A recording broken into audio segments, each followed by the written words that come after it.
ഉപ്പും മുളകും എന്ന ജനപ്രിയ പരമ്പരയിലൂടെ ശ്രദ്ധേയനായ താരമാണ് ഋഷി എസ് കുമാർ. മുടിയൻ എന്ന പേരിൽ അറിയപ്പെടുന്ന ഋഷി നല്ലൊരു ഡാൻസർ കൂടിയാണ്. ഇടയ്ക്ക് ഉപ്പും മുളകിൽ നിന്നും ഋഷിയെ പുറത്താക്കിയിരുന്നു. ഇതുമായി ബന്ധപ്പെട്ട ചില വിവാദങ്ങളും ഉയർന്നു വന്നു. ഇപ്പോൾ ബിഗ് ബോസ് മത്സരത്തിൽ പങ്കെടുത്തുകൊണ്ടിരിക്കുകയാണ് താരം. ശരിക്കും മുടിയൻ്റെ സ്വഭാവം ബിഗ് ബോസിൽ കാണുന്നത് പോലെ തന്നെയാണെന്നാണ് സഹതാരങ്ങളായി അഭിനയിച്ച ബിജു സോപാനവും നിഷ സാരംഗും പറയുന്നത്. ലോലഹൃദയനായ മുടിയൻ പെട്ടെന്ന് കരയുമെന്നും അവനെല്ലാവരും വോട്ട് ചെയ്യണമെന്നും പറയുകയാണ് താരങ്ങൾ. സെല്ലുലോയിഡ് മാഗസിന് നൽകിയ അഭിമുഖത്തിൽ സംസാരിക്കുകയായിരുന്നു ഇരുവരും. ബിഗ് ബോസിൽ നിന്നും ഋഷി പെട്ടെന്ന് തിരികെ വരികയാണെങ്കിൽ ഞങ്ങൾക്കൊപ്പം പുതിയ പരിപാടിയിലും കാണും. അവനുള്ളതുകൊണ്ട് സമയം കിട്ടുമ്പോഴൊക്കെ ബിഗ് ബോസ് കാണാറുണ്ട്. പാവമാണ്. ഷോയിലേക്ക് പോകുന്നതിന് മുമ്പ് ഞങ്ങൾ രണ്ടുപേരെയും കാണാൻ വന്നിരുന്നു. വീട്ടിൽ വന്ന് കാല് തൊട്ട് അനുഗ്രഹമൊക്കെ വാങ്ങിയിട്ടാണ് പോയത്. ആ ഷോയിൽ കാണിക്കുന്നത് തന്നെയാണ് യഥാർത്ഥത്തിലുള്ള അവൻ. പെട്ടെന്ന് കരച്ചിലൊക്കെ വരും. വിഷമങ്ങളൊന്നും അവന് താങ്ങാൻ പറ്റില്ല. അതുകൊണ്ട് എല്ലാവരും അവന് വോട്ട് ചെയ്യണേ.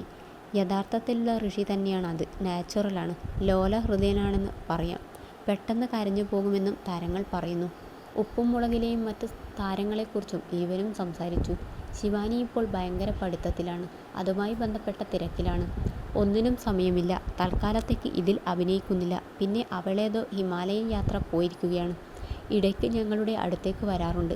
പിന്നെ പരസ്യങ്ങളിലൊക്കെ അഭിനയിക്കുന്നുണ്ട്. കേശുവായി അഭിനയിച്ച അൽസാബിത്ത് ഇത്തവണയും കൂടെയുണ്ട്. പാറുക്കുട്ടി ചിലപ്പോൾ പുതിയ വെബ് സീരീസിൽ ഞങ്ങളുടെ കൂടെ അഭിനയിക്കാൻ ഉണ്ടായേക്കാം. ഉറപ്പിച്ച് പറയാൻ പറ്റില്ല. കാരണം കഥ വളരുന്നതിനനുസരിച്ചാണ് കഥാപാത്രങ്ങൾ ഉപ്പും മുളകിലും വന്നത്.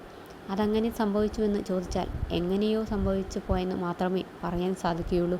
ഒരു എപ്പിസോഡ് ചെയ്ത് അടുത്തത് പഠിച്ചുകൊണ്ടിരിക്കുമ്പോൾ അതിനിടയിലൂടെ വേറൊരു കഥ കയറി വരും. ഒരു സീന് ചെയ്ത് കൊണ്ടിരിക്കുമ്പോൾ തന്നെയാണ് രണ്ടാമത്തെ സീനിലുള്ള കാര്യം എഴുതുക. അതുപോലെ ഞങ്ങളെല്ലാവരും ഓരോ കഥ പറയും. തൻ്റെ വീട്ടിലുള്ള മിക്കവാറും കഥകൾ ഉപ്പും മുളകിലും കാണിച്ചിട്ടുണ്ട്. ബിജു ചേട്ടൻ ഇടയ്ക്ക് സംസാരിക്കുമ്പോൾ പറഞ്ഞ കാര്യങ്ങൾ ഓർത്ത് വെച്ചിട്ട് സീൻ എടുക്കുമ്പോൾ ഞാൻ പറയാറുണ്ട്. പലതും സ്ക്രിപ്റ്റിലെ ഡയലോഗുകൾ അല്ലെന്നാണ് നിഷ പറയുന്നത്.